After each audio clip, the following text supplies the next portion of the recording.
বাংলাদেশের মানুষের একটা খুশির খবর আছে এবং খুব আনন্দের খবর আছে। আমি এই কারণে বলছি, কারণ আপনারা জানেন যে ২৬শে মার্চ আহ, ভারতের যে এই বাংলাদেশের যে প্রধানমন্ত্রী শেখ হাসিনা, ওনার কিন্তু বাংলাদেশে কিন্তু পদার্পণ ফির হওয়ার কথা ছিল, কিন্তু অনেক প্রোটোকল বাকি ছিল, এই জন্য কিন্তু উনি যেতে পারেননি।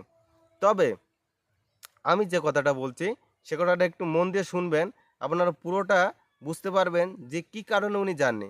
অ্যাকচুয়ালি বাংলাদেশের যে সেনা আছে বা সেনা প্রধান আছে এখন, উনি এতটা চালাক বা উনি এতটা মানে বুদ্ধিমান যে ওনার জন্য আজকে যে বাংলাদেশে শেখ হাসিনা ফিরতে পারছে, সবই কিন্তু ওনার জন্য।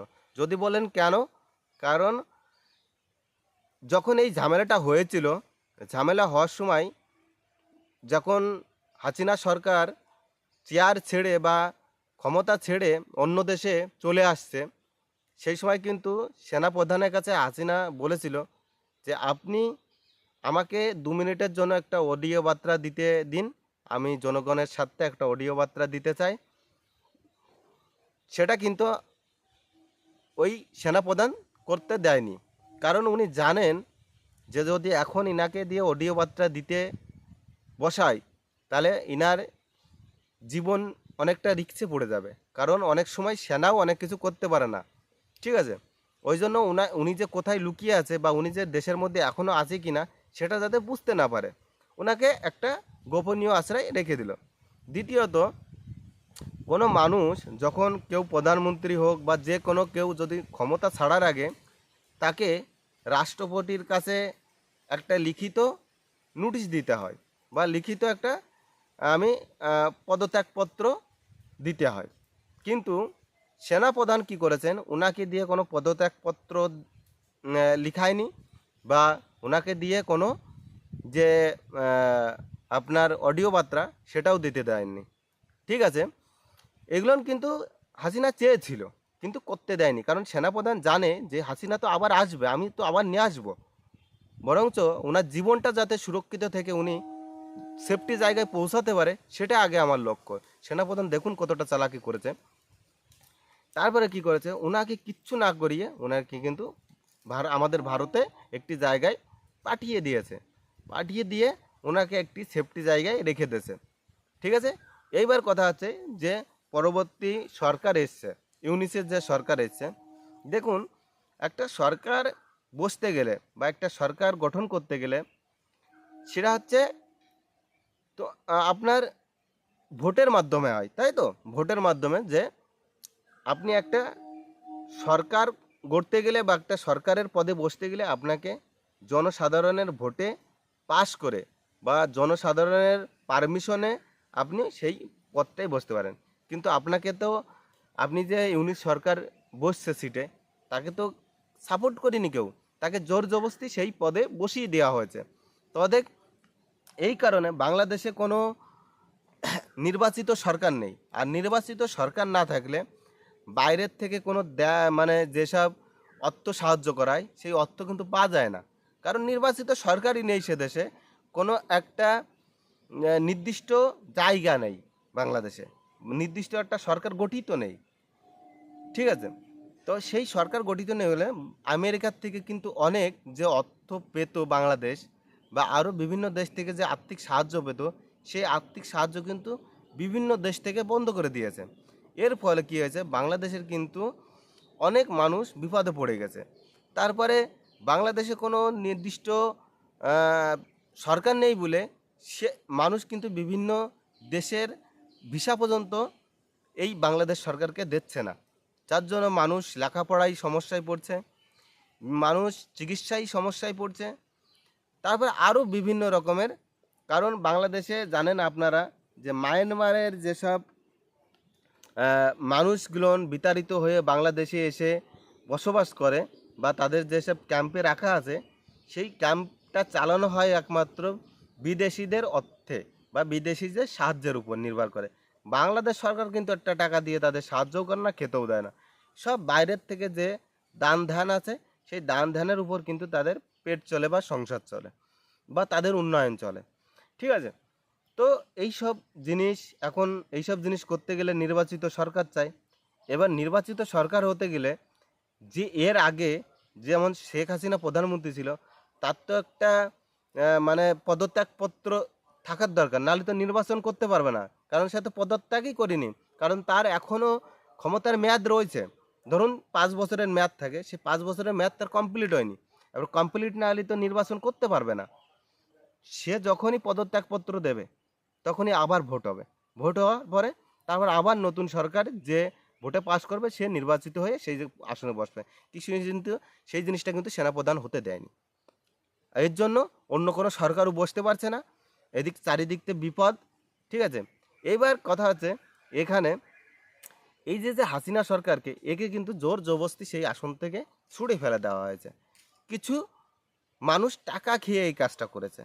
যেমন এর আগে ডোনাল্ড ট্রাম্প, এখন তো ডোনাল্ড ট্রাম্প আছে, এর আগে যে বাইডেন সরকার ছিল, এ কিন্তু বাইডেন সরকার কিন্তু হাসিনা সরকারের কাছে বলেছিলেন যে আপনাদের যে একটা আইল্যান্ড আছে, কি আইল্যান্ড আছে, ওই আইল্যান্ডটা আমাকে দিন, আমি ওখানে সেনাঘাঁটি তৈরি করব। কিন্তু হাসিনা সরকার দেখলো যে আমার দেশের মধ্যে বাইরের দেশে সেনাঘাঁটি থাকবে, এ তো আমার দেশকে নজরদারি করবে, তাই তো। তো আমার দেশকে যদি নজরদারি করে তাহলে আমার দেশের বিপদ। আমি এটা করতে দিতে পারি না আমার দেশের স্বার্থে, সেটা করতে দেয়নি। আর এটাই কিন্তু যে বাইডেন সরকার ছিল এর কিন্তু এই জায়গায় রাখছিল যে যে কায়দায় হোক হাসিনা সরকারকে কিন্তু পদত্যাগ করাতে হবে বা জোর জবরদস্তি ক্ষমতাচ্যুত করাতে হবে। কী করলো বাইডেন সরকার, কী করলো যে বাংলাদেশের কিছু গুণীমানী ব্যক্তি, মানে যারা বাংলাদেশকে ক্ষতি করতে চায়, তাদের কানে কানে কিন্তু ফুসমন্তর দেওয়া শুরু করলো এবং তাদের প্রচুর অর্থ দান ধ্যান করা লাগতো, তাদের প্রচুর অর্থ দেওয়া শুরু করলো। অর্থ দিয়ে দিয়ে শেষ পর্যন্ত ওই আপনারা দেখলেন যে ছাত্র আন্দোলনটা শুরু করলো এবং এই ছাত্র আন্দোলনের মেনে যে কয়টা ছাত্র ছিল তাদের প্রত্যেকের অ্যাকাউন্টে কিন্তু হাজার হাজার কোটি টাকা ঢুকেছে। ঠিক আছে, হাজার হাজার কোটি টাকা তাদের অ্যাকাউন্টে ঢুকেছে। আর ঢুকার পরে এই যে যে মানুষগুলো, এরা কিন্তু এই যে অল্প বয়সী ছাত্ররা আছে বা ছাত্রীরা আছে তাদের কিন্তু উত্তেজিত শুরু করে দিল। উত্তেজিত শুরু করে বিভিন্ন সরকারের দোষ গুণ এ ও এই করতে করতে করতে একদিন দুই দিন করতে করতে করতে বড় একটা বিদ্রোহ তৈরি হলো।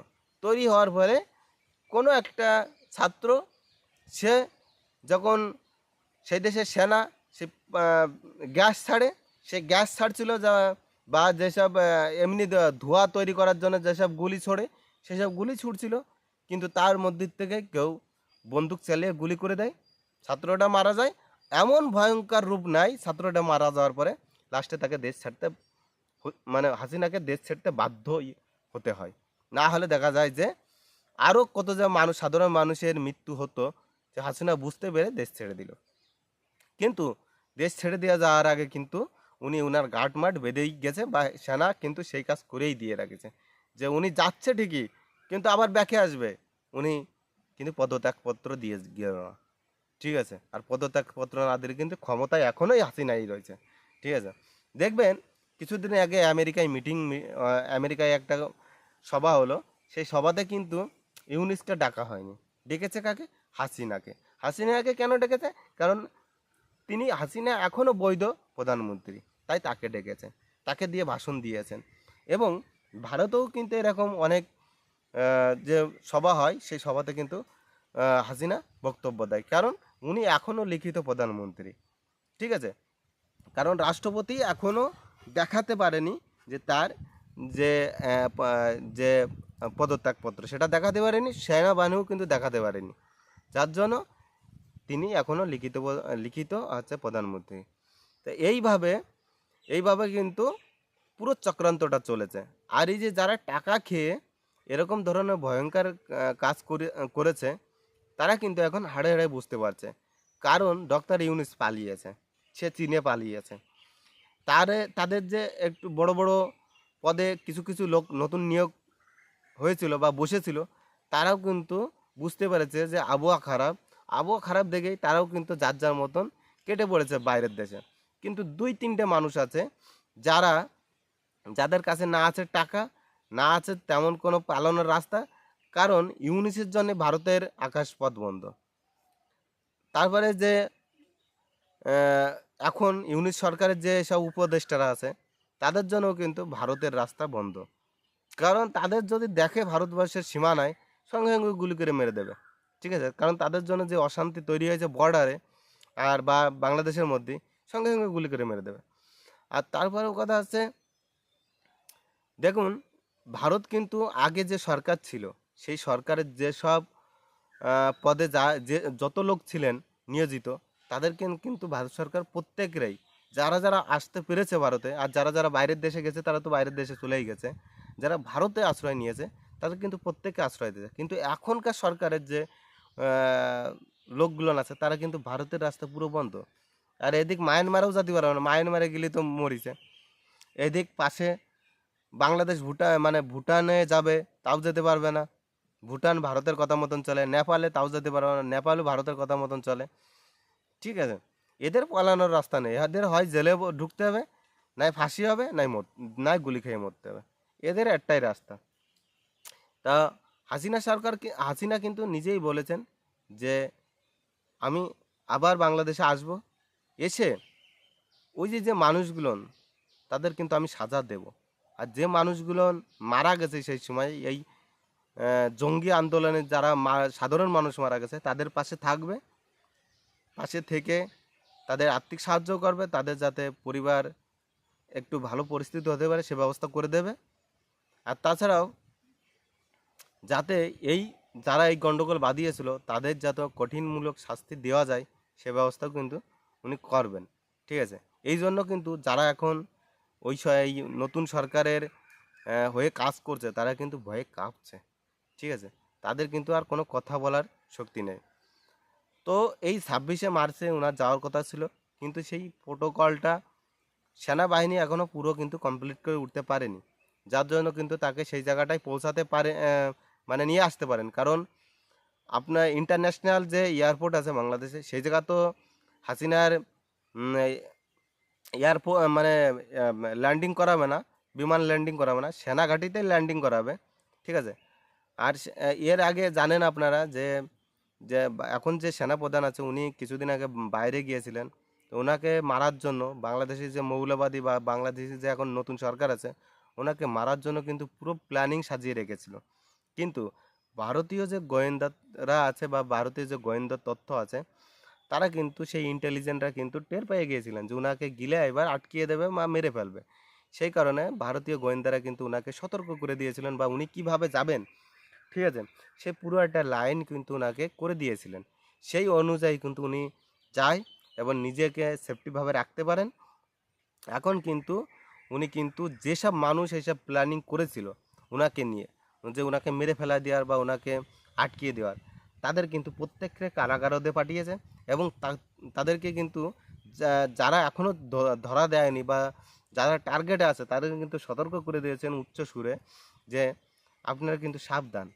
ঠিক আছে, আপনারা যা করছেন কেউ ছাড় পাবেন না, আপনারা সাবধান। ঠিক আছে, আর আপনারা দেখবেন কিছুদিন ধরে বর্ডারে যত সিকিউরিটি ফোর্স থাকে সব সিকিউরিটি ফোর্সগুলো কিন্তু বাংলাদেশ সেনাপ্রধান ঢাকায় নিয়ে যাচ্ছে, গাড়ি হোক, আর্টিলারি হোক বা কামান হোক। ঠিক আছে, তারপরে আপনার যত সেনা গাড়ি আছে বা সেনা ফোর্স আছে সব ঢাকায় নিচ্ছে। কেন জানেন? যখন সাকসেস মিশনটা কমপ্লিট করতে যাবে, মানে মিশনটা যখন সাকসেসফুলি করতে যাবে বা হাসিনাকে যখন বাংলাদেশ ঢুকবে, তখন যাতে হাসিনার উপর কোনো রকমের আঘাত না আসে বা তাকে যাতে সেফটি জায়গায় রাখতে পারে, তাকে যাতে রাষ্ট্রপতি দিয়ে ফির আবার ক্ষমতাটা ঠিক মতন পরিচালনা করতে পারে সেই ব্যবস্থা করে দিতে পারে। তার জন্য কিন্তু এখন বাংলাদেশের যে সেনাপ্রধান আছে সে কিন্তু পুরো উঠে পড়ে লেগেছে। এবং আপনারা ধৈর্য ধরুন, আর কিছুদিনের মধ্যে আপনাদের দেশের প্রধানমন্ত্রী আপনাদের কাছে পৌঁছাচ্ছে, যাতে আপনাদের দেশ ঠিকঠাক থাকতে পারে আবার উন্নয়ন। ভালো লাগলে অবশ্যই লাইক শেয়ার কমেন্ট করে দেবে।